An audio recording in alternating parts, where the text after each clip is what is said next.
amalan kebiasaan baru ataupun new normal mesti kita teruskan. Jangan kerana kes COVID-19 makin berkurangan, kita tidak lagi memakai pelitup muka.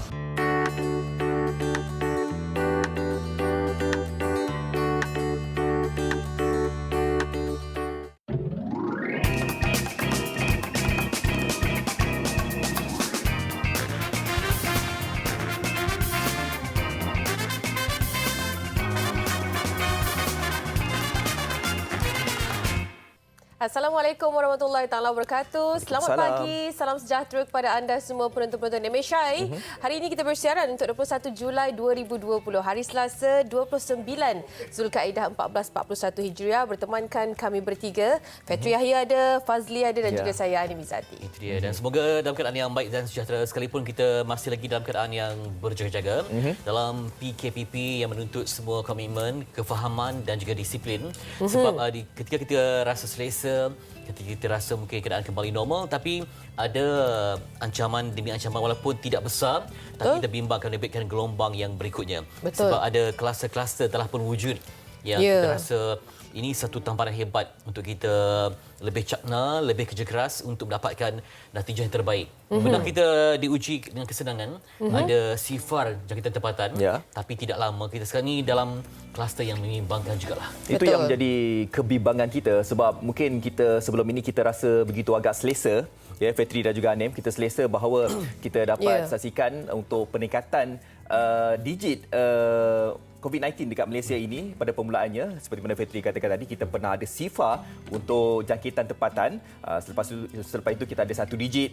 Dan semalam saya rasa merupakan satu angka yang saya rasa begitu tinggi juga, ya. Disebabkan mungkin kluster-kluster yang menjadi pertambahan. Sebab itulah kalau kita perhatikan semalam juga perutusan khas yang telah pun dibacakan oleh Yang Berhormat Perdana Menteri kita mengatakan bahawa peningkatan kes itu disebabkan kluster yang bertambah dan juga SOP-SOP yang mungkin kita rasa bahawa ianya begitu selesa untuk kita, tetapi ada yang mungkin tidak ambil endah tentang perkara itu. Sebab bila sebut tentang kebiasaan baru, lama-lama orang rasa macam dah tak ada rasa. Ya, kalau kita mungkin ada yang membuat saya makan di pintu depan kedai ke, berkurangan. Jelah, lebih kurang jelah. Berlebih kurang itu bahaya pada suatu tempat. Dan pasti kalian tahu tentang tular tentang dijumpai ya. Gegelang yang menandakan suatu indikasi penting kepada mereka yang dikuarantin. Kita bimbang kalau ada yang tidak cakna sehingga menimbulkan kemarahan pihak tertentu sebab ia juga melibatkan orang lain. Kalau anda pergi ke tempat kedai makan, semua yang ada di situlah yang bakal diuji dan disaring jika berlaku kecemasan. Itu yang dikatakan kluster baharu ini sangat membimbangkan apabila ianya berlaku bukannya jauh daripada jarak kita. Semalam 21 kes baharu di mana 15 kes tempatan dicatatkan dalam kalangan kita, iaitu terdiri daripada rumah warga emas Keluang. 10 orang dijangkiti tidak silap saya, 5 orang adalah terdiri daripada warga negara bukan Malaysia. Dan juga 6 lagi adalah kes import yang mana mereka pulang ke Malaysia atas sebab kerja. Jadi ini yang dikhawatiri. Satu lagi sebenarnya di Seremban. Ada satu kluster baharu juga di Seremban. Jadi 2 hari berturut-turut ini terdapatnya kluster baharu yang sangat-sangat membimbangkan rakyat Malaysia pastinya, sehinggalah apa yang dikatakan dalam perutusan Perintah Kawalan Pergerakan Pemulihan semalam yang diberikan oleh Yang Amat Berhormat Perdana Menteri Malaysia, di mana takut untuk kita kembali kepada fasa PKP kerana fasa PKP itu akan menelan belanja 2 bilion ringgit sehari untuk Malaysia. Kerugian 2 bilion sehari. Dengan keadaan ekonomi yang terdapat dibuka, terdapat digerakkan, dan kita pun sekarang ini masih lagi dalam keadaan yang baik sebab masih ada lagi moratorium. Nanti kita akan kembali semula membayar keperluan utama seperti rumah, seperti kereta. Dan sekarang ini pun ada industri yang tak dapat operasi lagi. Contohnya industri pelancongan yang berkaitan dengan sektor luar yang mungkin terbang keluar negara masih lagi tak dapat digerakkan. Sekarang ni keadaan yang orang jaga-jaga berhati-hati dan ketika kita makin selesa sebab mungkin dah ada dapat bekerja, pendapatan dah pun disokong dengan pelbagai insentif, tapi kita bimbang tadilah kalau hanya melibatkan kluster yang kecil, kemudian dia ada kontak rapat. Di situ kan nanti akan berkembang. Kita kena tunggu lagi 2 minggu. Sama ada yang sebab sebelum ini pun dilaporkan ada yang tidak bergejala yang dah tidak bergejala tetapi diuji positif. Dan kita pun mengharapkan supaya mereka yang sekarang dulu mungkin ada ditempatkan di hotel tapi dengan kos yang tinggi, kita mengharapkan mereka yakinnya committed di rumah dengan mematuhi semua peraturan dan SOP yang ditetapkan demi keselamatan bersama. Kerajaan sebenarnya dah memberikan kelonggaran kan kepada mereka yang mungkin pulang dari luar negara untuk kuarantin sendiri di rumah dalam masa 14 hari, tetapi ada di antara individu yang melanggar mengambil kesempatan. Ada yang kalau kita tengok semalam Fitri 20 bulan kan, kita tengok yang wristband tu, yang gelang tu, ada yang campak saja dekat lantai, dan juga ada tular juga gambar ada seorang makcik ini pergi makan sambil memakai gelang tersebut. Dan kita tak mahu kerajaan sekarang ini mungkin bercadang, ada juga dengar-dengar cerita ya, kerajaan bercadang andai kata mereka yang pulang ke negara kita ini balik ke Malaysia, berkemungkinan akan ada lagi pusat kuarantin semula lah. Tidak boleh membiarkan mereka untuk pulang ke rumah, sebab perkara ini kat rumah pun satu juga. Kalau kat rumah tu kuarantin tu, kalau boleh tu jangan ada kontak dengan keluarga kita. Kalau boleh tu duduk dekat bilik sahaja. Itu kita tak mahukan. Cuma hal ini akan memberikan kos yang sangat tinggi buat pihak kerajaan. Itu yang menjadikan satu permasalahan dalam kerajaan untuk memberikan tempat kuarantin bagi mereka ini dan mengarahkan mereka untuk kuarantinkan diri sendiri di rumah. Kerana kita fikirkan apa yang akan berlaku di Malaysia pada masa akan datang. Kerana sekarang ini pun kita dah terasa tentang keadaan ekonomi yang cukup-cukup perit, yang cukup-cukup pedih, yang tidak dapat ditangguni. Belum lagi menanggung semua perbelanjaan di mana bulan 10 nanti, jika moratorium telah pun ditamatkan pada akhir bulan 9, bulan 10 merupakan bulan pertama kita menanggung semua perbelanjaan. Patutnya sekarang dah kena rancang yang mana ibu-ibu nak bersalin. Betul ya. Mungkin kita lebih ramai golongan yang berisiko, terutama orang tua yang ataupun anak-anak kecil, dan minggu esok hari ada kumpulan lagi anak-anak sekolah yang akan mula dalam kelas mereka. Jadi bertambahlah mungkin walaupun ada sekolah yang memang buat pergantian lah. Macam anak saya di sekolah agama contohnya, Selasa dan Khamis saja. Ini sebab mungkin keadaan yang begitu ramai pelajar, jadi kena ada pencerakan, jadi dibuat penggiliran. Justru ibu bapa juga mungkin ada yang bimbang apakah nanti terjejas tumpuan sebab ada hari belajar, ada hari tidak. Jadi kalau bila balik ke rumah tak semua ibu bapa ada masa untuk fokus kan. Jadi tak sama dengan keadaan normal seperti biasa sebelum ini yang mana setiap hari guru akan fokus, ada susulan ataupun follow up yang begitu teliti. Ini cabaran untuk kita semua, menjaga anak, menjaga persekitaran, menjaga ummah sebab ia juga melibatkan masjid surau. Walaupun tak ramai yang digunakan untuk ke solat Jumaat, tetapi ada cabaran yang tersendiri. Okey, nanti kita akan bincangkan lebih dalam lagi, akan meninjau bagaimana keadaan seorang ibu ni membuat persiapan untuk anak-anaknya ke sekolah yang akan bermula pada esok hari. Cuma satu lagi perkara yang ingin ditekankan pada pagi ini, iaitu tindakan tidak bertanggungjawab beberapa individu yang memusnahkan dengan meletakkan kata-kata kesat, melakukan vandalism dengan mengeluarkan kata-kata kesat di mural pemimpin-pemimpin, iaitu hero-hero negara kita pada ketika musim COVID-19 ini. Ya, dan ini memang mengecewakan sebab ia melibatkan, ini hanya simbolik kepada perjuangan individu yang tampil di depan sebagai suara yang menyampaikan suatu maklumat yang sahih yang telah disahkan oleh MKN. Kita dapat lihat wajah yang tak sanggup kita lihat diconteng, perkataan yang cukup kesat, dan ini sehingga menimbulkan kemurkaan kepada Sultan Selangor. Ya, ini macam cerminan lah ya kepada setiap perangai, attitude, sikap mereka yang tidak bertanggungjawab ya, menconteng dan bukan sahaja menconteng, malahan meletakkan ayat-ayat yang biadab saya rasa kan di atas permukaan dinding tersebut, dan saya rasa perkara itu tidak bertanggungjawab. Dan ada gambar ataupun video yang telah pun ditularkan juga, ada susuk tubuh lah ya yang mungkin menconteng yang bertanggungjawab ke atas dinding tersebut, dan pihak berwajib masih lagi menjaga kesihatan lah. Cuma kita minta untuk berhentikan perkongsian yang terdapatnya secara terang-terangan vandalism ataupun perkataan kesat itu di atas muka pemimpin. Kerana kalau rata-rata anda melihat kepada portal-portal yang sahih, dia tidak lagi mempamerkan itu. Kerana ini mencemarkan dan mencerminkan bagaimana masyarakat kita duk diiktiraf oleh rakyat luar Malaysia menguruskan kita lancarkan rukun negara, budi bahasa, kemuliaan, tiba-tiba yang datang nak merdeka lagi ni. Baik, kita tinjau paparan di akhbar berita harian dimulakan dengan Sultan Selangor murka kejadian conteng mural pemimpin negara.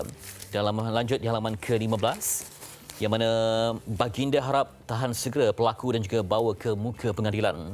Sultan Selangor Sultan Sharafuddin Idris Shah Al-Haj melahirkan rasa murka dan sangat berduka cita dengan kejadian vandalisme ataupun jenayah terhadap mural pemimpin negara yang berlaku di Taman Cahaya Alam dekat Seksyen U12 di Shah Alam. Sultan Sharafuddin menerusi kenyataan dikeluarkan Istana Negara atau Istana Selangor sebenarnya bertitah contengan kata-kata kesat di atas lukisan mural gambar Yang di-Tuan Agong Sultan Abdullah Hidayatuddin dan juga Perdana Menteri Tan Sri Muhyiddin Yassin, Ketua Pengarah Kesihatan Dr. Nur Hisham Abdullah dan beberapa pemimpin lain sebagai perbuatan yang sangat biadab. Baginda juga kesal dan kecewa kerana kejadian itu adalah sebuah hasil karya seni berlaku di negeri Selangor. Baginda menghargai karya seni pelukis tempatan seumpamanya, tetapi telah pun diambil kesempatan oleh pihak yang mungkin ada motif dendam ataupun entah apa yang besar dalam minda dan jiwa mereka sehingga sanggup mencalarkan hasil karya seni yang melambangkan nilai patriotik dan cinta negara. Ya, ada juga yang tular di media sosial, beberapa artikel ada menyebutkan tentang kelibat dua wanita ataupun susuk tubuh yang dikatakan wanita melakukan perkara ini yang menjadi dalang terhadap vandalisme ini yang mana dapat dirakam kamera litar tertutup CCTV di kawasan berkenaan, tapi masih lagi dalam siasatan. Kita benarkan pihak PDRM untuk menjalankan siasatan kerana ini tidak boleh mungkin juga mereka berpakaian seperti wanita ataupun kita tidak tahu kebarangkalian yang akan berlaku. Bila orang nak jahat mesti dia ada perancangan. Betul. Takkan dia tak tahu kat situ ada CCTV. Itu yang bermain. Dengan teknologi sekarang ni mesti orang akan berkira-kira ataupun mungkin dah nak buat jahat ni sebab kita itulah bila benda jahat ni dia banyak motif-motif yang luar biasa. Perancangan itu kadang dahsyat Okey. Baik, itu paparan di halaman yang ke-15 tentang kemurkaan Sultan Selangor, apatah lagi ia melibatkan wajah ataupun potret Yang di-Tuan Agong Sultan Abdullah Hidayatuddin Al-Mustafabillah Shah. Kita kesal, kecewa dan ia bercanggah dengan nilai murni yang kita dukung selama ini. Okey, itu di berita harian seterusnya. Okey, di NST pula, preemptive another lockdown. Ini apa yang dikabarkan berdasarkan keputusan Yang Amat Berhormat Perdana Menteri Malaysia semalam. The Prime Minister concerned about the emergence of new COVID-19 clusters says the nation can ill afford to reimpose movement restrictions. Several measures are being considered, including the mandatory use of face masks in public areas. Okey, apa yang dikabarkan semalam, pastinya Perdana Menteri kita menggambarkan Malaysia mungkin akan jatuh sakit jika mengalami sekali lagi gelombang kedua berkaitan dengan penularan COVID-19 ini terhadap semua sektor ekonomi dan sebagainya. Jadi beberapa perkara yang akan diambil kira termasuklah mewajibkan pemakaian face mask ataupun pelitup muka di kawasan awam. Halaman 2 dan halaman 3 ada bercerita tentang lanjut lagi. Next wave can be more explosive, warns expert. It's quite obvious that the numbers of people wearing face masks has dropped.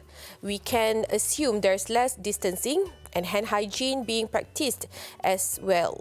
Dr. Lee, who is a member of Selangor Task Force for COVID-19, acknowledged that in all countries there would be an increase in cases once the economies reopen.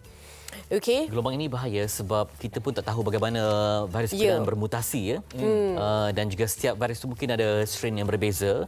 Bayangkan kalau banyak, walaupun ada negara yang sedang berusaha untuk membuat vaksinnya, tapi mungkin memakan masa yang agak panjang. Jadi itulah dia, kita pun mendoakan yang terbaik sebab kalau mengikut kes harian, kalau kita lihat kepada paparan antarabangsa, kes contohnya di Amerika Syarikat sangat luar biasa. Betul. Di Amerika Latin yang mencecah jutaan kes keseluruhan dan belum lagi masuk kes kematian di negara jiran yang meningkat ratusan pada setiap hari di Singapura, di Indonesia, malah di Saudi juga berlaku peningkatan kes kematian. Dan ini memberi faktor daripada masyarakat mereka sukar untuk mengikuti SOP-SOP termasuklah pakai pelitup muka dan sebagainya. Betul, kalau kita ikutkan untuk statistik satu dunia sebenarnya kita telah kehilangan 600,000 nyawa untuk COVID-19. Baik, kita terus saja nak lihat apa menarik di Harian Metro. Ini kata-kata daripada Yang Berhormat Perdana Menteri kita yang bimbang kewujudan 13 kluster baharu. Dan dalam perutusan khas itu juga, Tan Sri Muhyiddin Yassin juga mengingatkan mungkin akan menimbang semula untuk wajibkan pemakaian pelitup muka di tempat awam, denda lebih berat jika ingkar PKPP, laksana semula PKP jika kes terus meningkat dan juga terus amalkan norma baharu. Okey, di muka surat 4 butiran lanjut berkenaan dengannya, ini adalah cadangan daripada pihak kerajaan sendiri yang mana mungkin kita akan mewajibkan untuk memakai pelitup muka, ya. Kerajaan akan umum perincian pemakaian di tempat awam. Kerajaan menimbang untuk mewajibkan pemakaian pelitup muka di tempat awam. Perdana Menteri Tan Sri Muhyiddin Yassin berkata perincian mengenainya akan diumumkan apabila peraturan berkaitan dimutamatkan kerajaan. Beliau berkata dalam fasa Perintah Kawalan Pergerakan PKPP, setiap individu, keluarga dan juga komuniti adalah petugas barisan hadapan ataupun frontliners. Okey. Dan juga kita nak tekankan kat sini berkenaan dengan pelitup muka, ya. Petri dan juga Anem, sebab kemarin kita dapat saksikan daripada KP Kementerian Kesihatan, Datuk Dr. Noor Hisham Abdullah berkata bahawa kita ni memang memakai pelitup muka, tetapi cara pemakaian kita itu tidak betul. Ya, sebab kadang-kadang kita ni berborak, kita letak di bahagian bawah ni kan. Sebab sebelum kita sangkut di bahagian dagu. Sangkut di bahagian dagu kan, itu kita tak mahu. Sebab di bahagian dagu ini, di bahagian leher ini sebenarnya terlampau terdedah dengan virus, bakteria dan juga kuman. Bayangkan kalau melekat dekat kita punya pelitup separuh muka, kita letak balik dekat bahagian hidung dan juga mulut kita, kan dah terkena jangkitan tersebut kan. Jadi pemakaian pelitup muka itu penting juga. Ketika kita bersiaran hari ini, pada 8.16 pagi ini, dilaporkan terkini di dunia ialah 14.844 juta kes. Dengan 612,585 kematian. Ya. Jadi pada setiap saat kita bersiaran ini berlaku peningkatan kes. Betul. Sangat menakutkan dan mengejutkan. Bermaksud dunia belum sembuh, boleh bergerak bebas dan kita bimbang lebih banyak industri akan lumpuh dan mati dan terhenti. Terutama industri penerbangan, pelancongan antarabangsa dan ia adalah kesan berantai yang amat menakutkan. Malah kita sendiri dah rasa keadaan itu sekarang ini. Walaupun mungkin bukan dalam kalangan mereka yang diwajibkan atau disarankan oleh company syarikat mereka untuk diambil cuti tanpa gaji dan sebagainya, tapi kita pun dah terasa bagaimana keadaan ini boleh membimbangkan ekonomi, perancangan kewangan kita, sekecil-kecil kewangan yang akan dikeluarkan pada 2-3 bulan akan datang. Itu dia. Belum lagi kes-kes yang melibatkan haiwan seperti cerpelai di Belanda yang terpaksa dimusnahkan. Sebab ada kes jangkitan daripada haiwan kepada manusia. Jadi dimusnahkan haiwan ternakan berkenaan.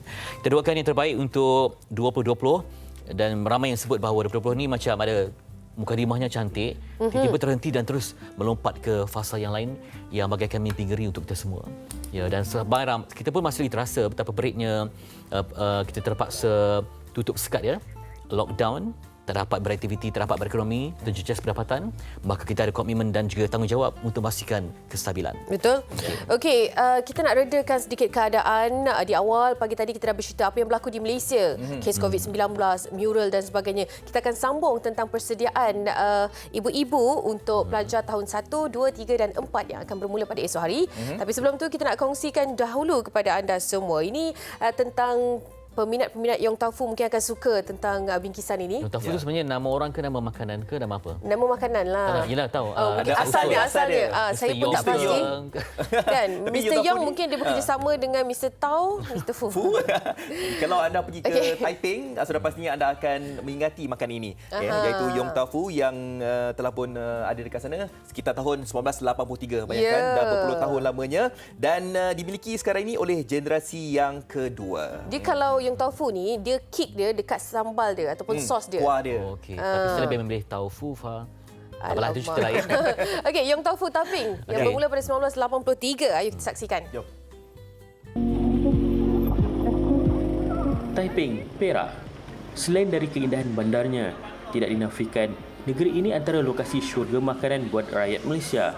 Terletak di pusat penjajah Taiping, terdapat lebih 20 kedai makanan yang menjanjikan pelbagai pilihan makanan untuk pelanggan. Kawasan yang dikenali sebagai kedai belakang bomba ini adalah lokasi popular bagi penggemar Yong Tau Foo. Yong Tau Foo ni bermula pada tahun 1983 daripada warisan orang tua lah.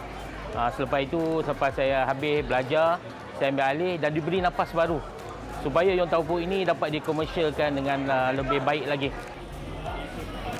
Muhammad Fazli Yusof atau lebih mesra dengan panggilan Cikgu Fazli ini menjadikan perniagaan Yong Tau Foo sebagai sumber pendapatan sampingan keluarga. Dia juga turut dibantu oleh 3 orang pekerja bagi memastikan sajian yang dijual dapat memenuhi permintaan pelanggan. Keistimewaan Yong Tau Foo ni, kalau di tempat yang orang lain punya, dia terpaksa ambil sos daripada syarikat lain. Tetapi saya 100% adalah sos yang saya sendiri buat. Bermula daripada cabai, bahan-bahan yang terpilih, daripada serbuk, dan kita masak sendiri. Tak bergantung kepada siapa. Bagi Cikgu Fazli, kepuasan pelanggan adalah keutamaannya. Inovasi bancuhan sos Yong Tau Foo yang dikeluarkan bukan sahaja membolehkan para pelanggan menikmatinya di sini. Malahan, Cikgu Fazli juga menjual serbuk Yong Tau Foo bagi mereka yang ingin memasak sos ini di rumah. Bila saya tengok ramai yang nak makan Yong Tau Foo, kalau satu pinggan tu sampai 20, 30. Jadi alternatif saya adalah saya sediakan serbuk dalam packing-packing yang kecil. Contohlah satu packing RM12, dia beli serbuk Yong Tau Foo ni RM12, dia pergi beli Yong Tau Foo, barang-barang Yong Tau Foo, 3 biji, 4 biji kereta boleh beli dengan modal yang cukup murah. Jadi makna sekarang semua orang boleh makan Yong Tau Foo dengan harga yang murah. Dianggarkan juga sebanyak 40 hingga 50 kilogram Yong Tau Foo akan dijual dalam masa sehari.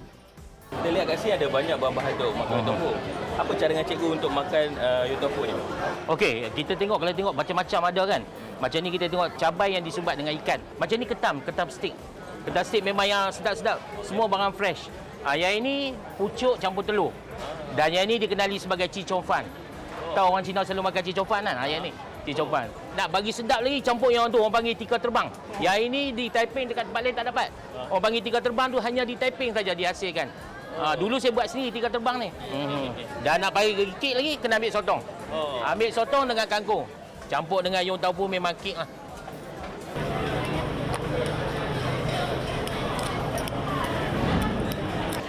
Ini yang kita dah pilih Yong Tau Foo tadi dengan Encik Fadli. Sekarang saya ni, saya nak rasa pula. Bismillahirrahmanirrahim.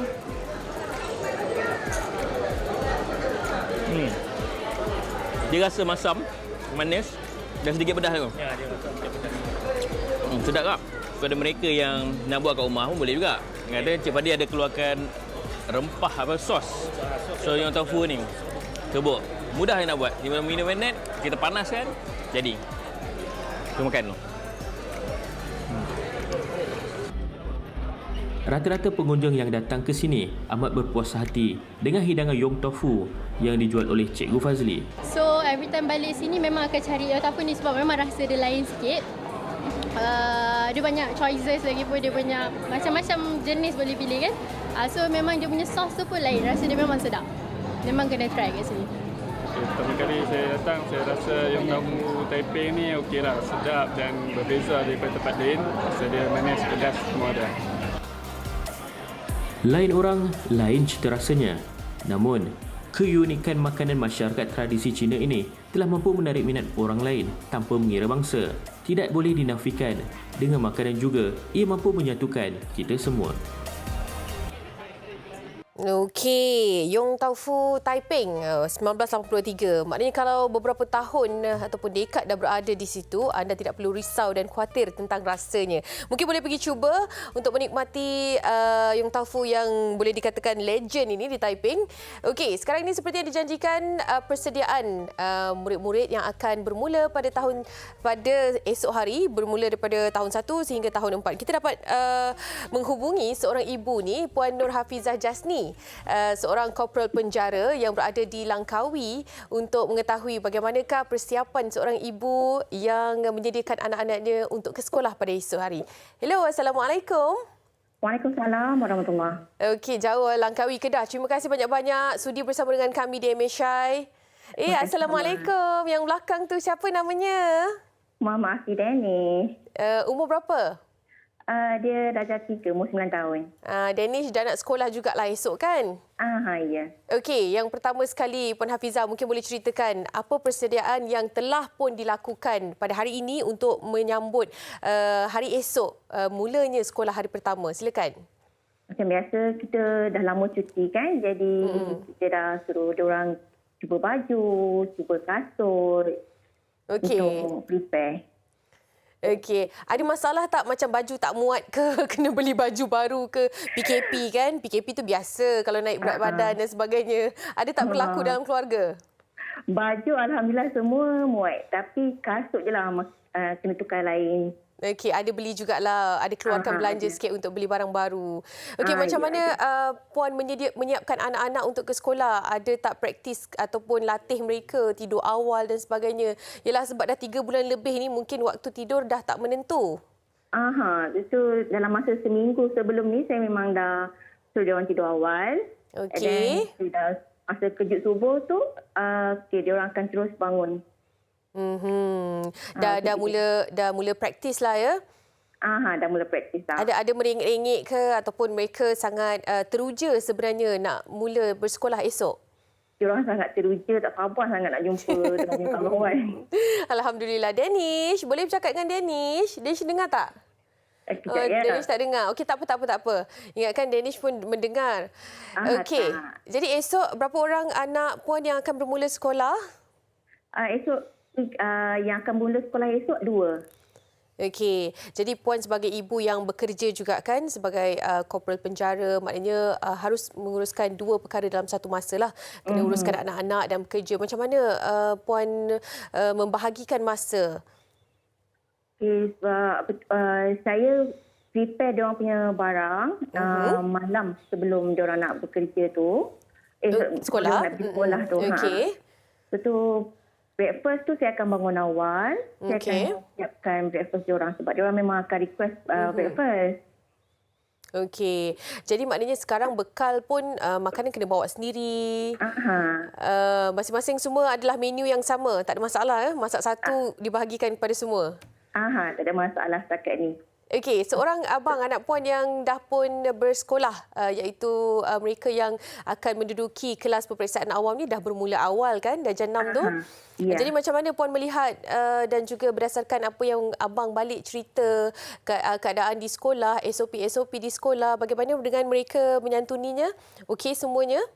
Alhamdulillah semuanya diorang dapat ikut. Balik sekolah tu dia cerita, Danish janji kat sekolah nanti kena buat macam gini. Ada kat jalan masuk kat mana, jalan keluar kat mana. Macam gitu. Diorang excited. Diorang pun dengar abang dia bercerita tak sabarnya nak pergi sekolah. Puan, apa yang Puan lakukan untuk memastikan abangnya tu balik dan keadaannya tidak menghalang mereka untuk bergaul dengan adik-adik? Apa yang disuruh untuk abangnya lakukan pulang dari sekolah tu? Saya dah sediakan hand sanitizer dekat rumah. Okey. Dekat abang dia pun saya dah bagi untuk bawa sekolah. Bila dah sampai rumah nanti, saya dah suruh dia buka baju dan basuh dalam mesin. Maknanya memang tak boleh nak lengah-lengah lagi kan. Balik sekolah tu terus saja bersihkan diri, basuh baju dan sebagainya.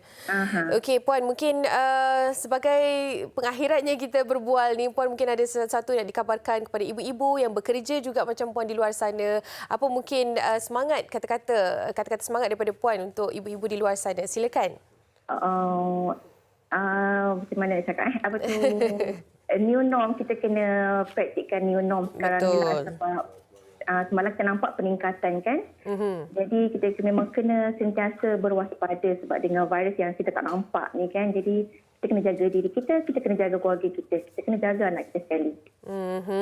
Okey. Puan, kita ucapkan yang terbaik. Semoga segalanya dipermudahkan untuk persiapan persediaan sekolah esok ni. Okey. Assalamualaikum Puan. Terima kasih banyak-banyak. Waalaikumsalam. Bye Danish. Okey, itu dia Puan Nur Hafizah Jasni, ibu dan juga seorang korporal penjara yang menguruskan anak-anaknya yang dah ada mula bersekolah dan esok juga ada 2-3 orang anaknya yang akan bermula bersekolah pada hari pertama. Kita harapkan yang terbaik untuk ibu-ibu, bukan sahaja Puan Nur Hafizah tapi semua ibu-ibu di luar sana supaya segalanya berjalan dengan lancar, dapat menyediakan yang terbaik, dapat memastikan keselamatan anak-anak, kesihatan anak-anak terjaga, kerana itu yang paling dikhawatiri apabila mereka berada di sekolah terbuka dan juga kontak mereka bersama dengan rakan-rakan. Mungkin sedikit sebanyak ibulah yang menjadi orang paling awal sekali memberi nasihat kepada anak-anak sebelum mereka keluar dan berjumpa dengan rakan-rakan. Kita harapkan yang terbaik kepada semua ibu-ibu di Malaysia. Okey, itu sahaja. Selepas ini kita akan mengetahui pula gelagat 2 anak ini yang pernah viral dan sekarang ni pun disebut-sebut namanya di media sosial, Kumika Kuhana ataupun Kumika Kufaizul itu memang sangat terkenal dengan pantunnya secara spontan yang diberikan. Cukup comel dua anak ini. Kita akan bersama dengan mereka seketika nanti. Sebelum itu kita lihat seketika kembali selepas ini di MHI.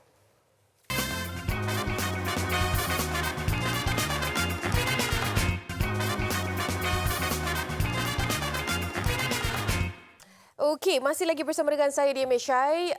Seperti yang dijanjikan sebentar tadi, kita ingin melihat gelagat dua anak ini yang selalu kita dapat saksikan di media sosial sahaja. Hari ini kita bawakan mereka di MHI, cuma kita bervideo call sahaja yang sempatnya. Nak mengetahui bagaimana persiapan kakaknya itu yang akan kembali ke sekolah pada esok hari, Kumika Kufaizul dan juga Kuhana Kufaizul, ataupun nama sebenar mereka sedap, okey. Raja Farhana Raja Faizul, kakaknya iaitu Kuhana, dan adiknya Raja Muhammad Mikail Raja Faizul iaitu Kumika.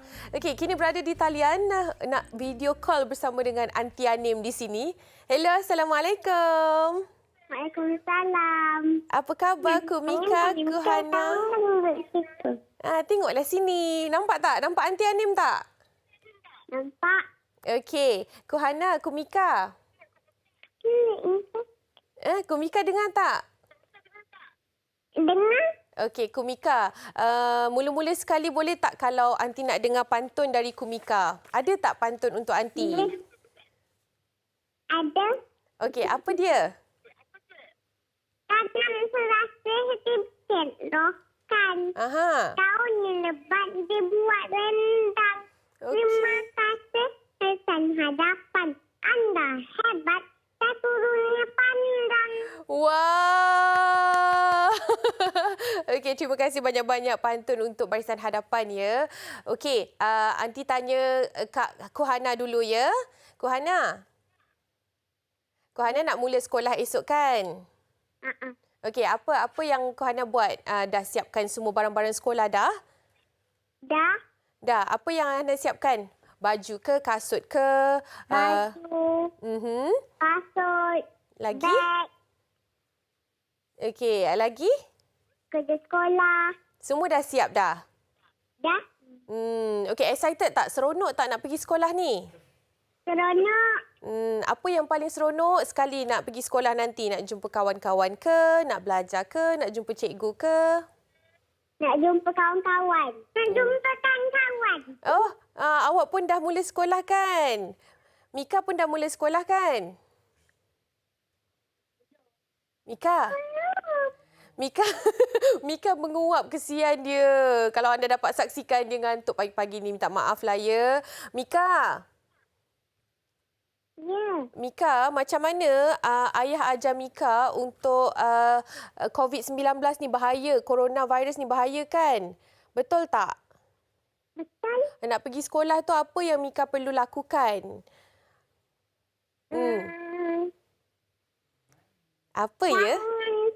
Jarak sosial. Okey. Salam kawan. Pandai. Lagi? Satu tak boleh suara ramai. Pandainya. Habis ada bekal makanan tak yang ibu bawakan? Alamak, tercabut pula. Ada. Ada. Ibu selalu bawa bekal makanan apa untuk Mika? Roti. Sedap tak? Mika boleh kongsi tak dengan kawan-kawan? Tapi kawan tanya. Kawan-kawan tanya. Bagus tau. Jangan kongsi-kongsi dulu. Sekarang musim corona tak boleh, okey? Okey, Kuhana, kakak. Ya. Nanti kalau di sekolah esok, apa yang ibu dengan ayah pesan? Jarak sosial. Jangan sentuh kawan. Okey. Jangan salam kawan. Okey, pandai. Tak boleh share air, tak boleh share makanan. Pandainya. Okey, walaupun nanti esok seronok kan nak jumpa kawan kan? Seronok. Okey, selepas ni apa yang Kuhana nak pesan dekat kawan-kawan Kuhana esok yang akan jumpa kalau mereka tengah tengok Kuhana dekat MHI sekarang ni? Apa Kuhana nak pesan? Oops, Alhamdulillah. Ada tak? Okey. Ada tak apa-apa Selamat yang... kembali ke sekolah. Oh, okey, itu saja. Okey, ada tak nama kawan-kawan yang Kohana nak sebut kat sini? Siapa lagi kawan-kawan yang Kohana rasa kawan baik Kohana, esok nak jumpa, seronok nak jumpa mereka? Sebutlah nama.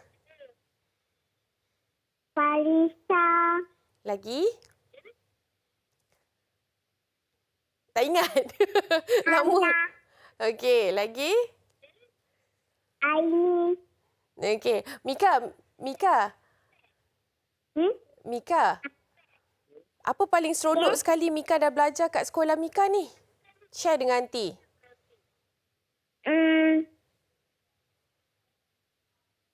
Tak ingat. Tak ingat. Okey, kalau tak ingat macam tu tak apa. Mesti pantun ingat kan? Pantun ada? Kan dah cakap pantun mesti ingat. Okey, share pantun dengan aunty cepat. Pantun tentang apa pula? Bobor ton dan bobor daun ada juga bobor solar. Mika dah masuk 5 tahun. Okey. Kena sekolah kuat belajar. Wah, dah masuk 5 tahun.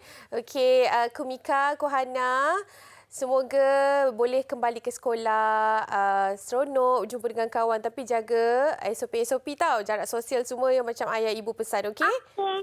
Okey. Okey, bye. Assalamualaikum. Pantun. Oh, ada lagi satu pantun. Okey, silakan. Apa pantunnya? Rom dan adu tu lawan bobor tak temu-temu. Tengahlah kata cikgu. Jangan lawan tuntutlah ilmu. Ya, pandainya. Okey, terima kasih Kumika. Bye-bye. Bye, Hana. Bye. Assalamualaikum. Waalaikumsalam. Okey, itu dia Raja Farhana Raja Faizul ataupun panggilannya Kuhana, dan juga Raja Muhammad Mikail Raja Faizul, panggilannya Kumika. Memang itu antara gelagat anak-anak yang akan bermula di sekolah. Mereka faham tentang SOP-SOP yang diberikan oleh ibu ayah. Itu tanggungjawab ibu ayah untuk mengetahui, untuk memberitahu pada mereka bagaimana pentingnya walaupun keterujaan, seronoknya nak jumpa kawan-kawan esok ni.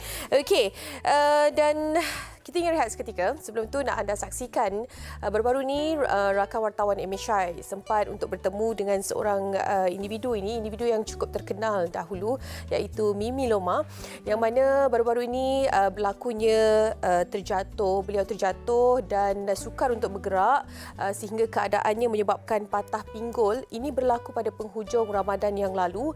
Jadi sempat untuk kita mendekati dan meninjau bagaimana keadaan beliau. Ayo kita saksikan. Siti Aminah Ismail atau lebih dikenali sebagai Mimi Loma adalah satu nama yang popular dalam kalangan peminat seni negara sekitar tahun 1960-an.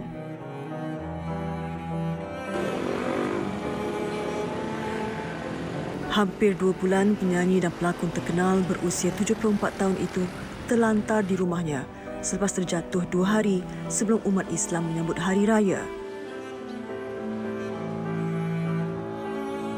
Kejadian itu menyebabkan dia mengalami patah pinggul dan menyukarkannya untuk bergerak. Pelakon yang pernah memegang watak sebagai Suhara dalam filem Ahmad Al-Bab itu telah dibawa ke Hospital Kuala Lumpur bagi mendapatkan rawatan. Mimi Loma kini dijaga anak perempuannya, Sherina Osman, dan 3 cucunya. Keadaan dia quite weak pasal dia ada lung problem actually, ada sekali, and so dia susah juga nak swallow, makan apa semua, terhad lah dia nak makan tu semua. But so far yalah, orang sakit kan, selalu kata kaki dia lengur-lengur, maybe pasal besi kat dalam apa kan, hujan sejuk tu kena urut-urut, picit-picit semua. Doakanlah yang baik-baik untuk mami saya ya.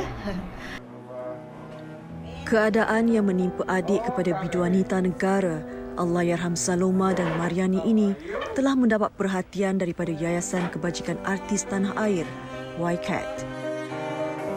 Jumaat lalu, pengurusi YCAT, Datuk DJ Dave, telah mengunjungi penyanyi dan pelakon veteran itu di rumah anaknya di PPR Seri Semarak, Kuala Lumpur. Datuk DJ Dave meluangkan masa kira-kira 30 minit untuk berbual mesra dengan Mimi Loma sambil memberi kata-kata semangat kepadanya. Dalam kunjungan ini, Datuk DJ Dave turut menyampaikan sedikit sumbangan kepada Mimi Loma bagi kegunaan hariannya. Semangat dia memang kuat dan memberi nasihat sikit supaya dia dapat bersenam sikit, supaya dia jalan-jalan, dan anak dia pun memang jaga dia dengan baik, dan itulah alhamdulillah keadaan dia so far so good. Dia senyum, dia kata mata dia rabun sikit, mungkin kena buat mata juga dia kata. Jadi itulah di mana kami daripada yayasan, di mana kami boleh bantu, kami akan bantu insya-Allah. Saya rasa bangga orang datang kan untuk menziarahi kita yang selama ini kita dilupakan lah. Kirakan dilupakan lah kan. Jadi saya syukur alhamdulillah. Ada juga rupanya teman-teman saya masih bersama saya. Itu je. Bantuan itu untuk meringankan bebanan artis veteran negara semasa pelaksanaan Perintah Kawalan Pergerakan. Demikian kisah Mimi Loma. Untuk anda ingin menyumbang sesuatu, boleh salurkan ke nombor akaun berikut atas nama Aminah ataupun Mimi Loma binti Ismail di nombor Maybank 1642 2121 3380. 1642 2121 3380. Aminah ataupun Mimi Loma binti Ismail. Terima kasih menyumbang untuk mereka yang pernah harungi kepayahan dalam dunia seni. Baik, sekarang ini tahukah anda bahawa masa yang terbaik untuk apa? Terbaik sekarang ini dengan hujan, dengan panasnya, terbaik untuk nyamuk Aedes membiak. Dan kita akan bawakan mengetahui lebih mendalam lagi tentang nyamuk Aedes yang membawa kepada denggi, bahaya kepada masyarakat, yang boleh membawa kepada maut dan pelbagai kesusahan. Saya nak bersama dengan Cik Taufik Omar sebagai Ketua Penolong Pengarah Entomologi, Cawangan Entomologi dan Pers, Jabatan Kesihatan Wilayah Persekutuan Kuala Lumpur dan Putrajaya, Kementerian Kesihatan Malaysia. Terima kasih Cik Taufik. Sama-sama. Okey, baik.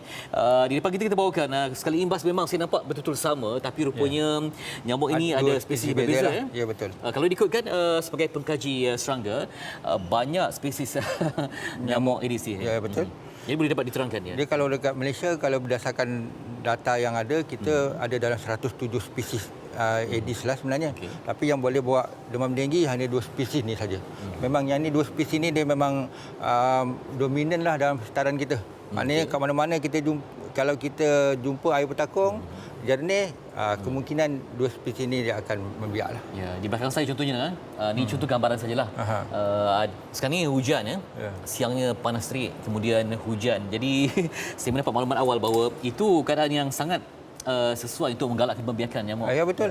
Sebab dia kalau macam bila hujan, maknanya bekas-bekas yang dulunya kosong dia akan jadi bertakung lah. Okay. Dan bila nyamuk membiak dalam tu, dengan cuaca yang panas, dia akan menggalakkan lagi membiakkan nyamuk. Maknanya dia punya kitaran hidup dia akan semakin cepatlah. Maknanya contoh kalau macam dalam masa seminggu biasanya, dan mungkin kurang pada seminggu dia dah boleh jadi nyamuk dewasa. Maknanya populasi nyamuk tu akan sentiasa meningkatlah. Jadi adakah dengan cuaca itu membantu kecepatan pembiakannya? Oh, ya, sudah tentu. Dengan cuaca lagi panas, maknanya lagilah kitaran hidup dia makin singkat, maknanya populasi itu akan semakin bertambah dan orang kata apa, dia punya keinginan untuk dia bertelur pun akan semakin meningkat juga. Menakutkan bila dengar tu. Okey, baik, sepanjang tempoh kita lah daripada sepanjang PKP lah kita ambil senang kan. Adakah jumlahnya semakin meningkat? Kalau kita lihat kan untuk kita punya macam kes denggi sekarang ni lah, kalau kita lihat macam orang kata apa, sampai minggu lepas berakhir pada 18 Julai tahun 2020, kita ada 60,717 kes denggi dengan 99 kematian. Jumlah ni kalau kita tengok dia agak menurun. Menurun berbanding tempoh yang sama pada tahun lepas. Tetapi orang kata apa, tahun lepas kita ada dalam tempoh yang sama kita ada 72,356 kes dengan 108 kematian. Memang kalau kita lihat kes menurun 16.1% dan kematian pun menurun dalam 8.3%. Tapi malangnya kita lihat walaupun dia menurun secara keseluruhan di Malaysia, terdapat 6 negeri lah menunjukkan peningkatan, iaitu di Perak, Negeri Sembilan, Melaka, Pahang, Kelantan dan Sarawak. Dan yang kita membimbangkan kita pula dalam tempoh 4 minggu kebelakangan ni memang setiap minggu trend kes denggi meningkatlah sebab kita mencatatkan dalam 2,000 kes demam denggi seminggu. Wow, yang kadar yang agak tinggilah kita bimbang kalau tak diambil tindakan segera kemungkinan kes denggi ni akan terus meningkat lagi. Ya, selain kerjasama masyarakat sebab sekarang ni pun kita utamakan pencerahan sosial, gotong royong pun perlu ada SOP-nya kan? Ya, betul. Jadi apa yang dapat kita lakukan sebagai masyarakat? Sebab kadang-kadang ada rumah yang ditinggalkan, contoh macam PKP semua ni, kita dapat pulang ke rumah kan, mungkin tak dapat rentas negeri. Tapi sekarang ni dah ada dibolehkan. Jadi apa usaha yang dapat kita gerakkan untuk membasmi wabak ni? Untuk membasmi demam denggi ni, maksud saya untuk membasmi pembiakan demam Aedes sebenarnya bagi saya secara peribadi saya rasa mudah sebenarnya. Tetapi kena ada orang kata apa keazaman untuk kita menghapuskan pembiakan ni. Kita ambil contoh untuk cara terbaik kita mengatasi demam denggi ni adalah dengan cara kita menghapuskan tempat pembiakan Aedes. So kita ingin ingat ada 2 spesies nyamuk, satu yang ini nama Aedes albopictus, yang ini nama Aedes aegypti. Apa bezanya kedua spesies ni? Ini spesiesnya ni dia membiak dalam rumah. Yang ini membiak di luar rumah. Jadi bermaksud bila ada 2 spesies berbeza membiak di tempat yang berbeza, bermaksud kita kena ada pendekatan yang berbeza untuk mengatasi kedua-duanya. Maknanya ini dalam rumah. Ini dalam rumah. Okay, sifat dia lebih manja kot, lebih kepada kawasan yang terlindung ke macam mana? Ya betul, terlindung dalam rumah. Jadi maknanya dalam rumah kalau kita lihat mana-mana bekas air bertakun, contoh kolam mandi, sistern, even sekarang ni kalau kita lihat dalam penapis air pun kita dah boleh jumpa pembiakan. Jadi maksudnya kalau perkara ini tidak diatasi, maknanya kes akan masih meningkat. Yang ini pula membiak luar rumah. Kalau luar rumah bekasnya lebih banyak daripada yang dalam rumah. Jadi ini kita boleh namakan apa saja bekas yang boleh menakung air, bekas plastik, baldi, tayar, tong, semua kalau ada ropak je. Asal dia punya konsep dia sini mesti air itu dia jernih, bertakung dan jernih. Kalau dia bertakung kotor, nyamuk Aedes pun tak suka. Ataupun kalau dia jernih mengalir pun nyamuk Aedes tak suka. Mana bukan tempat pembiakan untuk nyamuk Aedes. Oh, mesti jernih Okey, baik. Dengan perkataan yang sini, saya kata sinilah kata apa pembiakan nyamuk Aedes ni biasanya di dalam bekas-bekas yang diwujudkan oleh manusia sendiri. Oh, bekas-bekas yang diwujudkan oleh manusia. Baik, dengan ancaman luar dalam. Jadi kalau ikutkan kalau sebagai masyarakat, kalau ikut senang kita nak je letak tablet penghapus Aedes kan. Tapi adakah teknologi terbaru yang memudahkan orang yang mungkin cuai ke tak tersempat untuk memperkebaskan ruangan ke, ada yang diletakkan mungkin pelbagai inovasi ke? Sebenarnya untuk mengatasi demam denggi ni sebenarnya selain daripada yang cara konvensional yang kita buat sekarang ni, contohnya macam kita buat semburan kabuh dan sebagainya, kita juga ada menjalankan projek-projek yang barulah macam projek nyamuk Aedes Wolbachia, yang mana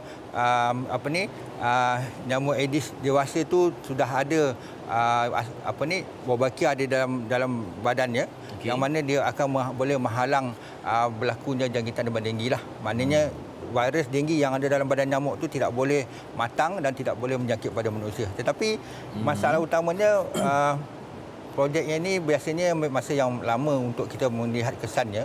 Jadi langkah terbaik walau mana pun adalah kita kena ambil tindakan segera menghapuskan semua bekas-bekas yang boleh menakung air. Yang semua peluang risiko kita tutup Okey. Baik, kita nak zoom in kepada ni. Kita panggil sebagai lava di sini. Kalau dapat saya pegang. Okey, berapa cepat dia akan bertransformasi ataupun berubah daripada telur? Okey, kitaran hidup nyamuk ni sebenarnya ambil masa seminggu daripada mula dia bertelur sampai jadi dewasa. Tapi mana saya kata tadi pada peringkat awal, kalau cuaca lebih sesuai, kemungkinan kitaran hidup tu dia akan jadi pendek. Maksudnya daripada 7 hari dia bukan dia ambil masa 5 hari saja untuk dia jadi dewasa. Dia makin cepat. Jadi macam yang ni dia dah peringkat lawah. So peringkat pertama telur ni agak susah kita nak nampak sebab dia kecil, bersaiz 1 hingga 3 mm. So dia akan jadi larva, lepas tu pupa dan ada jadi nyamuk dewasa. Mana kitaran hidup dia tu memang lengkaplah selepas tu. Maknanya dia ambil masa yang agak singkat. Macam tadi saya kata, kalau lebih panas lebih cepat. Jadi dalam keadaan sekarang ni, dalam keadaan cuaca hujan, panas ni, memang keadaannya cukup sesuai untuk membiarkan nyamuk. Maknanya populasi nyamuk tu akan terus meningkat. Ganda. Ya, betul. Adakah tumpuan terhadap lokaliti tertentu mungkin kawasan hotspot yang diberikan tumpuan? Okey, kalau kita lihat sekarang ni di Malaysia setakat minggu lepas dalam sehingga 18 Julai kita ada 86 lokaliti hotspot di serata Malaysia lah. Walaupun yang paling banyak berlaku di Selangor dan juga di Wilayah Sultan Kuala Lumpur. Okay. Tapi walaupun dia berlaku di kawasan hotspot, kawasan-kawasan lain pun kita jangan lupa jugalah. Maksud saya kita kena pastikan semua kawasan kita kena pastikan pembiakan nyamuk Aedes dapat kita atasi. Tadi ada sebut tentang Bulvakia. Jadi sejauh mana dia punya kesan tu akan mengurangkan pembiakan nyamuk? Kan ambil ataupun masa yang sebenarnya projek nyamuk Aedes Bulvakia ni bukan untuk mengurangkan populasi nyamuk sebenarnya. Dia hanya untuk menghalang jangkitan demam denggi berlaku. Maksudnya nyamuk Aedes tu ada tetapi dia tidak boleh tidak boleh berkembang dalam badan nyamuk dan maknanya kalau nyamuk tu gigit kita dia tak pengaruhi. Maknanya kita tidak akan dijangkiti demam denggi. Dia macam tu. Sebab tu Bulvakia ni dia ambil masa sikitlah. Mungkin makan masa bertahun juga dia sekurang-kurangnya nak nampak kesan dalam 2 tahun lah. Buat masa ni kita ada dalam 19 lokaliti yang kita dah jalankan projek Bulvakia ni yang melibatkan 3 negeri. 3 di Pulau Pinang dan 7 di Kuala Lumpur, yang mana yang lain tu di Selangor. Setakat ni hasil ni memang amat memberansangkan lah. Maknanya kita boleh menyaksikan penurunan kes ataupun kes yang agak rendah berbanding sebelum projek ini dilaksanakan yang mana berlaku kes yang terlampau tinggi. Okey. Jadi saranan akhir kepada masyarakat, ibu bapa, guru-guru semualah, sebab kita juga melibatkan kawasan sekolah juga kawasan pejabat, kawasan tetangga. Apa pesanan yang penting kita sebab tadi disebutkan cuaca yang cukup sempurna untuk pembiakan ni memang menakutkan dengan kitaran yang cepat oleh nyamuk ni. Jadi pesanan dan nasihat kepada orang ramai, silakan. Okey, macam ni Cik Fikri untuk kita mengatasi demam denggi ni, kita kena ada kerjasama untuk semua pihak. Maksudnya kerajaan, pihak berkuasa tempatan, masyarakat pun kena bersama. Bila saya cakap masyarakat ni termasuk juga pihak sekolah, di pejabat, di kilang, maknanya semua kena bekerjasama memastikan yang pembiakan nyamuk Aedes ni tak ada. Maknanya slogan KKM yang kita kata tiada Aedes, tiada denggi ataupun luangkan masa 10 minit setiap minggu untuk memeriksa pemeriksaan Aedes ni sebenarnya ada satu yang relevan. Itu dia. Dan juga kita harapkan semoga pelbagai usaha digerakkan oleh kerajaan dapat kita sambut dengan tangan terbuka, terutama kempen ke. Kadang bila tengah kempen kita rasa macam kempen kan, tapi rupanya ada tanggungjawab sosial kita sendiri sebab peningkatan dari segi jumlah pesakit juga membimbangkan Macam saya kata tadi dalam 3-4 minggu lepas memang kita menyaksikan peningkatan kes. Malah kes dah melebihi 2 minggu kes seminggu lah. Okey, itu dia. Jadi kita harapkan dengan apa yang berlaku ini memberikan kita peringatan untuk kerjasama dan juga mendapat maklumat yang lengkap daripada pihak yang bertauliah. Terima kasih kepada Cik Taufik Omar sebagai Ketua Penolong Pengarah Entomologi, Cawangan Entomologi dan Pels Jabatan Kesihatan Wilayah Persekutuan Kuala Lumpur dan Putrajaya yang berkongsi tentang ancaman nyamuk dan denggi. Kita harapkan ada informasi yang berguna untuk anda semua sebab ia melibatkan nyawa pada masa hadapan. Okey, nanti kita juga akan ada kempen lagi ataupun ada penampilan istimewa di mana rakan kita Fazli akan berkongsi sesuatu yang menarik untuk adik-adik khasnya dapatkan ilmu maklumat tentang nyamuk dan juga denggi ini. Kembali selepas ini.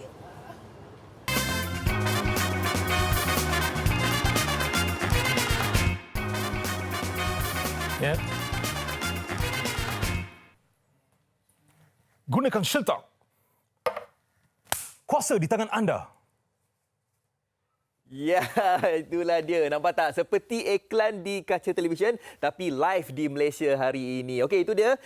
Terima kasih Abang Said Ali Said Faris ataupun lebih dikenali sebagai Abang Nyamuk. Dah 15 tahun dah sebenarnya Abang Nyamuk ni berada dekat kaca televisyen buat periklanan tentang semburan nyamuk Shieldtalk ini. Baik, kita nak berbicara lagi dengan lebih lanjut berkenaan dengan nyamuk Aedes dan juga denggi ini. Tadi Fetri telah pun bersama dengan tetamu kita dan tahukah anda bahawa kes denggi ini meningkat meningkat pada tahun 2018 dengan 83 kematian mencatatkan 101.2%.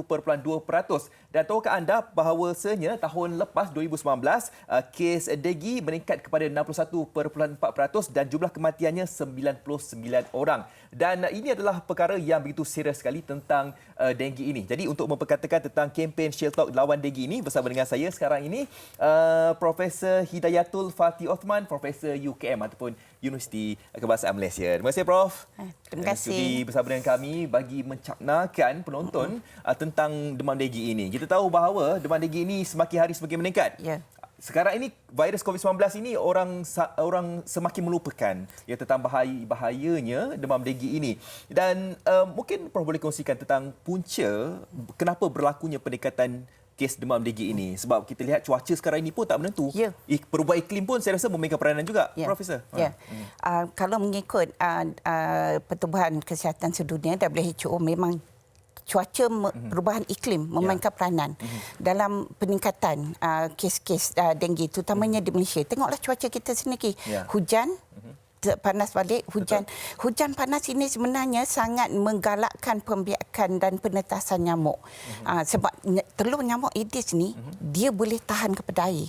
Bila dia kena air, walaupun dah berminggu berbulan, dia berada di situ, dia boleh menetas dan mengeluarkan balik semula jentik-jentik. Itulah antara punca mengapa denggi semakin berleluasa, terutama dalam musim hujan. Betul. Kalau kita tengok juga, kadang-kadang rumah kita ni dah bersih, Prof. Dah bersih, dah persekitaran kita dah bersihkan, luar dalam kan. Tetapi tetap berlakunya demam denggi ni. Kenapa, Prof? Sebab pembiakan nyamuk jentik-jentik tak memerlukan tempat yang kotor. Tempat yang bersih pun akan jadi tempat pembiakan. Contohnya macam pasu bunga. Dalam itu di luar rumah, dalam rumah. Dan yang kita risaukan sekarang, penapis air yang biasa sekarang rumah saya pun ada juga. Kena periksa selalu sebab dia dah jadi tempat pembiakan jentik-jentik. Sebab air ni walaupun sedikit, dia boleh menjadi tempat sumber pembiakan jentik-jentik. Besar tutup botol air mineral tu sahaja dah cukup dah untuk menjadikan tempat pembiakan jentik-jentik. Itu sebabnya orang ingat, kena air yang besar, yang banyak. Tak semestinya. Ya, biasanya yang mereka selalu kata dekat pasu bunga, dekat tayar kan. Tayar. Sedangkan anda bawa sekecil penutup botol tu kan. Boleh juga merupakan penyebaran punca jangkitan. Betul. Baik, tadi Fetri dah pun bersama tetamu dah banyak cerita berkenaan dengan Aedes ni, demam denggi ni. Tapi saya nak sentuh berkenaan dengan mitos-mitos ni. Mitos-mitos ni banyak, Prof. Ada yang kata bahawa nyamuk Aedes ni suka dekat wanita. Ada yang kata siapa-siapa pakai baju gelap pun sama juga. Lepas tu siapa yang dah kena demam denggi tak akan terjangkiti lagi. Bagaimana, Prof? Saya jawab yang kata kalau orang dah kena demam denggi tak jangkit balik semula, itu tak. Sebab dia ada 4 serotip. Mungkin yang kali pertama kita kena serotip 1. Dan serotip 2, 3, 4 ni ada lagi. Jadi bila kali kedua, yang ni yang saya nak pesan. Bila kali kedua kena denggi, ini biasanya akan lebih parah daripada biasa. Sebab antibodi dalam badan tu jadi menggalakkan lagi bentuk keparahan itu. Okey, mitos nombor 2. Perempuan saja yang kena. Perempuan banyak kena. Tak. Dalam satu Annals of Medicine menunjukkan lelaki pun sebenarnya yang lebih banyak kena, sebab lelaki ni dia suka bersukan. Bila dia bersukan dia berpeluh. Lelaki memang kuat berpeluh kan. And sama lelaki ni kan dia punya bulu kaki, bulu roma dia lah. Jadi dia memerangkap karbon dioksida, asid laktik. Jadi dan lelaki ni dia menafas lebih sikit daripada perempuan. Tarik nafas, lepas nafas. Jadi itu menjadikan nyamuk sebenarnya lebih suka kepada lelaki. Mitos nombor 3. Pakai gelap. Pakai gelap. Itu sebabnya hari ini saya pakai baju warna cerah datang. Sebab nyamuk memang suka pada warna gelap kerana warna gelap dia menyimpan haba tubuh. Itu sebab dia datang kat kita. Ya, jadi kalau boleh tu pakai yang cerah lah yang kan. Cerah, yes. Baik, ada lagi lah kan. Ini petua lah. Saya tak tahulah sama ada petua orang dulu ke ataupun orang sekarang pun saya rasa masih lagi. Ni kalau kita terkena demam denggi ni, makan sup ketam. Sup ketam ataupun ambil pucuk betik. Bagaimana, Prof? Tak, okey, saya jawab dulu yang betik ini kan. Dia sebenarnya bukan pucuk betik. Daun betik? Daun betik. Kalau satu kajian oleh Institut Penyelidikan Perubatan kita, IMR, bukan pucuk tetapi lingkar nombor 3. Ambil daun dia, bersihkan, tumbuk dan jadikan dia kita kata perahan pada satu sudu besar. Itu sahaja 1 hari sekali selama 3 hari. Jangan lebih. Jika badan kita bertindak balas, dia akan meningkatkan kita punya platelet. Kalau badan kita tak bertindak balas, jangan lebih. Sebab ada unsur dalam betik itu yang sebenarnya tak bagus untuk badan kita. Okey, berkenaan dengan sup ketam. Sup ketam. Okey, sup ketam sebenarnya serupa, dia sebenarnya untuk denggi, dia jangan bagi badan tu kering. Kita tak boleh kurang air. Jadi kalau sup ketam tu membantu kita untuk jangan bagi air hilang daripada badan. Dan juga ada di dalam ketam tu beberapa asid amino yang dapat membantu memberikan tenaga. Itu saja. Itu sajalah. InsyaAllah boleh baiklah kan? InsyaAllah. Baik Prof, kalau kita lihat juga ya, kadang-kadang kita ni terkena demam denggi, kadang-kadang kita tidak tahu perbezaan antara simptom-simptom. Ya, kita rasa bahawa okey, ni tak tahulah sakit apa. Mungkin Prof boleh kongsikan sebab virus respiratory pun lebih kurang sama saja simptomnya. Macam mana, apa bezanya? Ya, okey. Kalau COVID-19 dan juga demam denggi, kedua-duanya memang datang dengan demam. But kedua-duanya mempunyai persamaan. Persamaan pertamanya adalah kedua-duanya tak ada vaksin. Kedua-duanya tak ada ubat. Kena dapatkan rawatan. Kalau di Kementerian Kesihatan, wilayah persekutuan, every fever is a dengue fever, dengan izin. Sebab asalkan demam, tolonglah pergi. Dapatkan pengesahan. Dengue atau tidak. Kerana ia dapat menyelamatkan nyawa. Baik, Prof. Okay. Mungkin Prof boleh ambil kesempatan ini untuk beritahu dekat penonton kan betapa pentingnya untuk kita cakna tentang virus demam denggi ini. Okey, pertamanya sebab denggi ni nyamuk dibawa oleh nyamuk Aedes. Nyamuk Aedes membiak di rumah kita.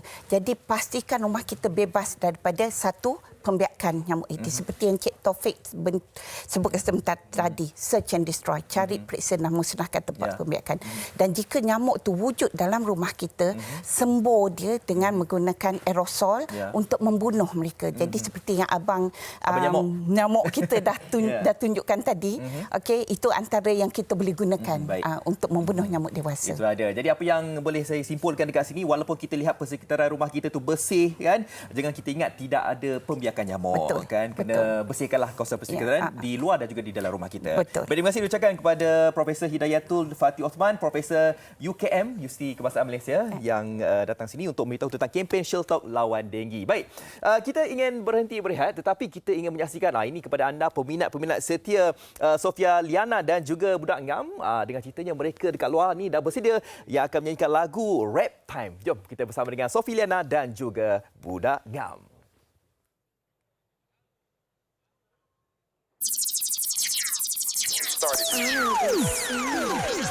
Yes, different represent.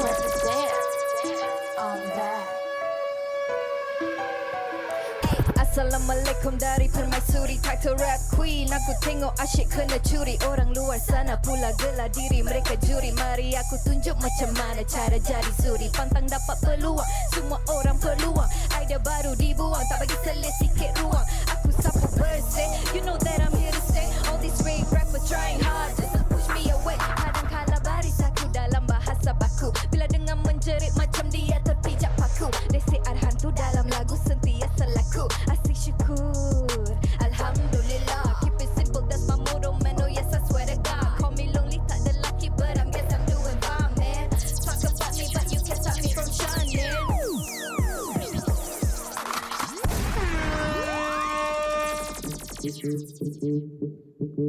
Ayy.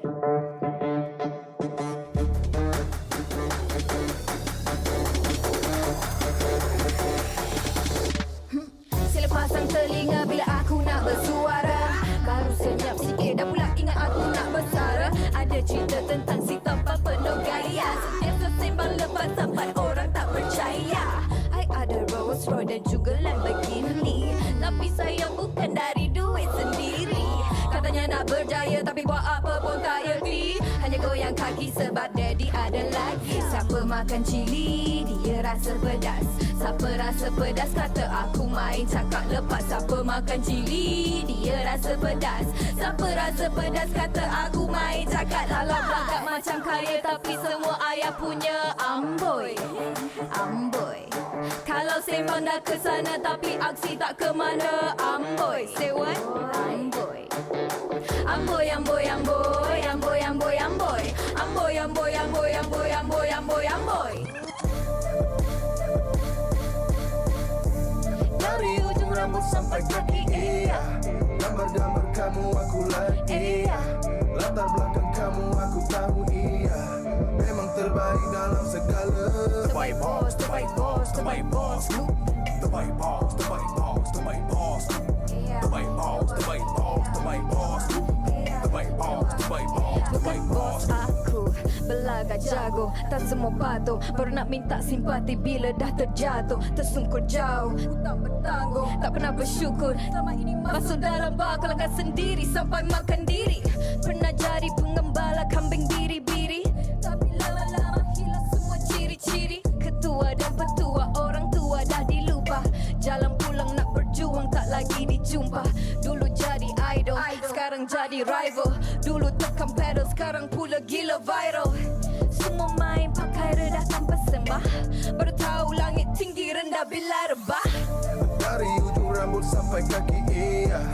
Gambar-gambar kamu aku like, iya. Latar belakang kamu aku tahu, iya. What's up? Okey. What's up? Oh, turun macam itu Kita ada Sofia Liana. Hello. Apa khabar? Baik, alhamdulillah. Itu dah sebab sekarang memang solo ke? Bergerak solo? Tidaklah. Sofia memang full time buat muzik. So, Okey. jadi kadang-kadang bila Sofia menulis tu, Sofia ada lagu baru dan Sofia akan keluarkan. Tapi dengan Defab pun Sofia masih juga akan berkarya. Okey, tapi tak timbul isu haluan sendiri ke tidak? Tidak, sebab kita akan susun betul-betul bila kalau Defab nak keluar dan Sofia tak keluar apa-apa. Okey. Okey, cuma sekarang ni tengah rancak dengan kolaborasi yang terbaru bersama dengan Budak Ngam. Betul. Kan? Jadi ketak ngam lah kalau kita tak jemput budak-budak ngam. Ya, Budak Ngam. Mana budak-budak ngam ni? Okey, ini dia Budak Ngam. Yes. Kan Semua ngam ni. Semua ngam. Boleh lah. Okey. Kalau pagi pun ngam. Kita kena jarak sosial. Oh, kita sosial. Tapi dapat dengar? Okey, dapat kita kenalkan seorang demi seorang wakil ataupun anggota Budak Ngam. Oh ya. Nama saya Bujay Fazil, Budak Ngam, Floor Fever. This Romo. Kita ada Hazmi, Floor Fever juga. Kita ada Shoba and Mira Sam. Wow. Okey, ini kalau semua nama panggilan kan? Nama panggilan lah. Yes. Romo tu yang paling tarik perhatian tu. Ini Romo. Romo. Oh, Romo. Romo. Romo. Okey, Romo. Okey, memang asasnya memang kumpulan yang digabungkan, membentuk Budak Ngam. Ya. Okey. Macam mana boleh berjodoh? Basically kita ada involve dengan satu program reality dengan Sofia Liana. So Okay. kita kena buat a dance group with the artist. Tapi Sofia Liana dia kita bukan backup Sofia Liana. Sofia pun akan menari sekali dengan kita. So basically kita satu dance group lah. Cuma ada penyanyi seorang. Susah tak nak bekerja dengan Budak Ngam? Tak susah, kita memang ada chemistry dan kita sangat ngam. Cuma dia banyak rintangan tu bila nak menari dan menyanyi tu je lah. Okey. Jadi siapa yang menjadi koreografer? Koreografer adalah Bujay. Bujay lah. Koreografer. Tapi basically saya lebih kepada teamwork lah. Sebab the ideas of the step choreography memang saya datang, tapi konsep pun kita dah bincang, but the rest of budak ngam akan contribute. Abang kita buat macam ni lah, kita buat macam ni sikit. So it was a very seronok satu perjalanan yang seronok, very fun, very penuh dengan kerjasama lah basically. And termasuklah video klip yang telah pun dihasilkan. Ini adalah kerjasama daripada kalian semua. Macam mana idea ni datang? Silakan Sofia. Idea tu sebenarnya datang masa waktu kita memang dalam competition. So dekat situ kita dah tahu dah angle direction mana yang kita nak go through, which is sebenarnya hip hop, tapi at the same time kita nak ada elemen-elemen tradisional juga. So jadi tu pasal kita masukkan elemen batik, ada kebaya, tapi ada juga macam street hip hop macam tu. Macam Bujay sendiri tahu kita ada elemen pelbagai muzik dekat dalam satu lagu tu. Jadi untuk Bujay sendiri, untuk koreograf tarian tu bagaimana? Best, seronok, teruja lah, excited sebab satu kita benda yang explore so kita boleh fusion banyak elemen dalam benda-benda tu. And kalau nak tanya, basically Budak Ngam sendiri pun background dia ada macam-macam. Ada yang hip hop, ada yang from ada yang background ASK. Ada banyak suara. Ada banyak suara. Yang hidup yang Amila. Sebab kita satu zaman. Dulu dia ni rajin jom heboh. Zaman anak kecil kan sampai dah jadi koreografer. So background daripada tradisional punya elemen ada. So senang kita nak bekerjasama dan berkolaborasi lah. Nak buat that. Itu juga kekuatan budak ngam kot. Kan datangnya daripada pelbagai latar belakang. Paling penting dalam persembahan ni perlu stamina yang banyak. Ya, betul. Apa yang kalian makan, yang praktis supaya sentiasa nampak tip-top di TV. Buat apa? Berenang ke? Selalunya jogging lah, jogging. Jogging tu untuk nak build stamina. Tapi diorang ni memang sangat fit ya. So Sofia yang kena catch up sikit. Juga kita nak tanya orang sebelah. Orang sebelah. Okay. Nak menyanyi lelaki kan, penari lelaki ni kan. Takut tak dengar suaranya. Dengan kekuatan fizikal mereka, macam mana nak nampak ngam dan cantik dengan sebab tu kita orang selalu lebihkan latihan antara sama satu lain lah. So bila kita dapat energi diorang tu, so baru ngam. Kita orang garang ke koreografer? Okey, macam mana dapatnya perkataan ngam ni? Apa yang buatkan ngam adalah branding ngam actually come from Sofia. Dia punya lirik lagu Sofia Panas. Okey. Lagu Panas tu Sofia ada letak ayat budak ngam dekat dalam lagu Panas.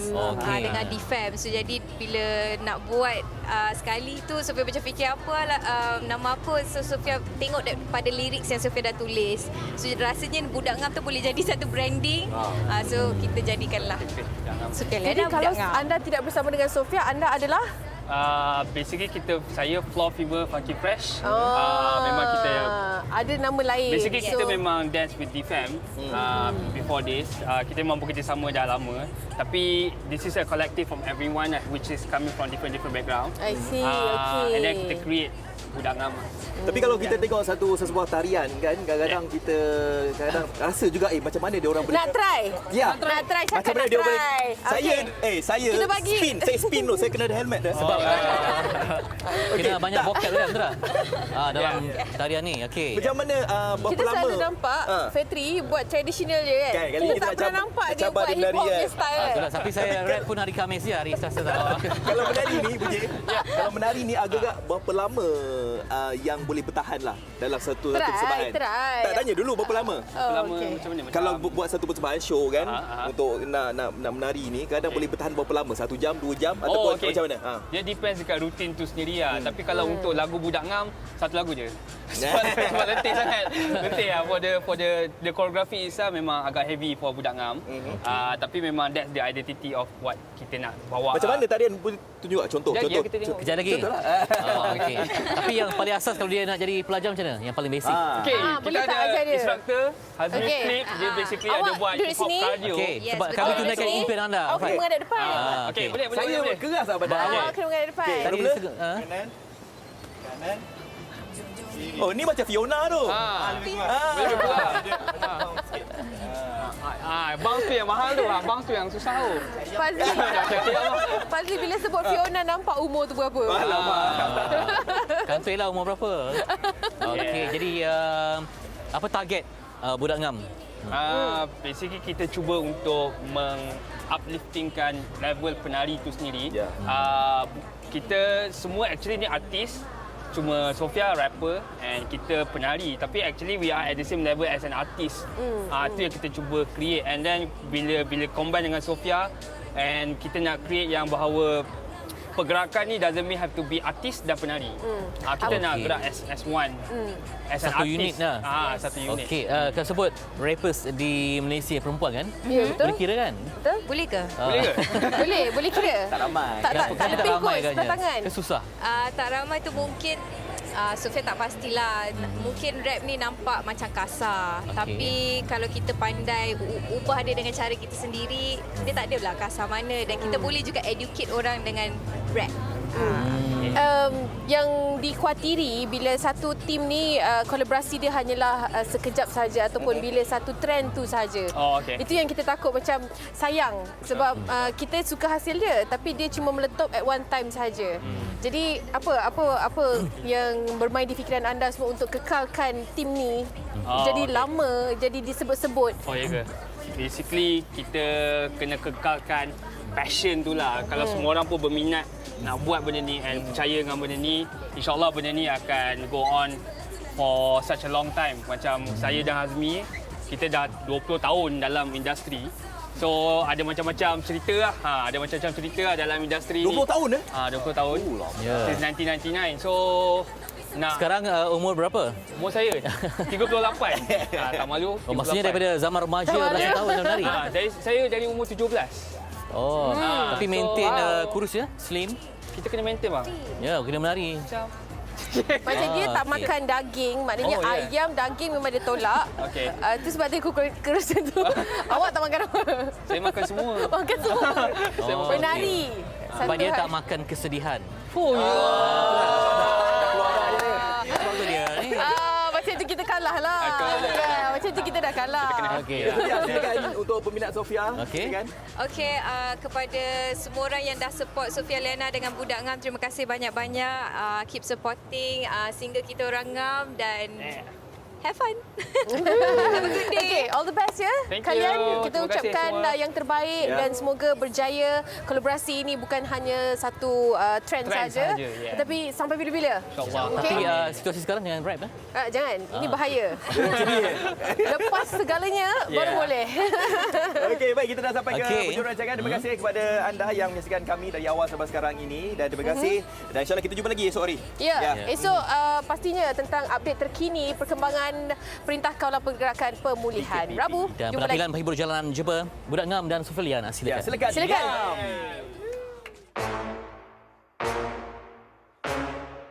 It's Sofia Rap Time.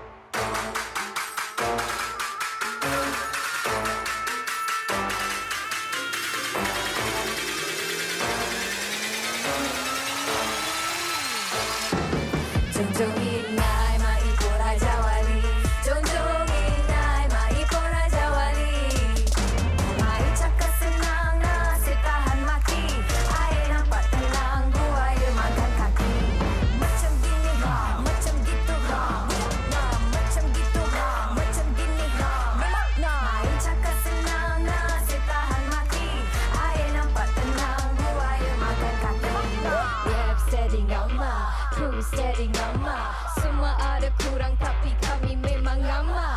Fans steady ngama, stalker steady ngama, masih ada dorang jadi kami memang ngama. Budak ngam ada skill, budak ngam always chill, budak ngam tak ambil hati bila kami kena caci.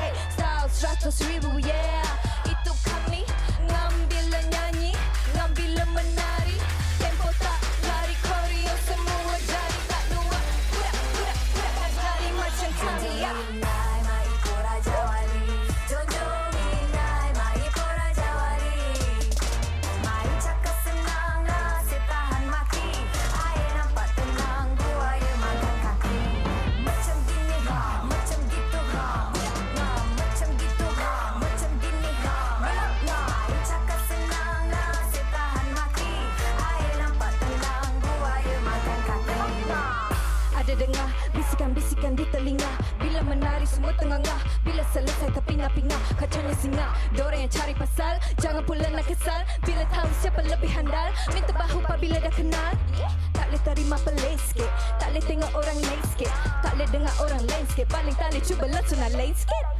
Korang semua dah kenapa, asyik kena kat orang je, tak kisah dah siapa-siapa, dari ratu bayi raja. Jaga-jaga bila mata-mata jadi kata-kata dari mata hati, bila mata hati mula kata-kata, semua kata-kata bisa menggah hati.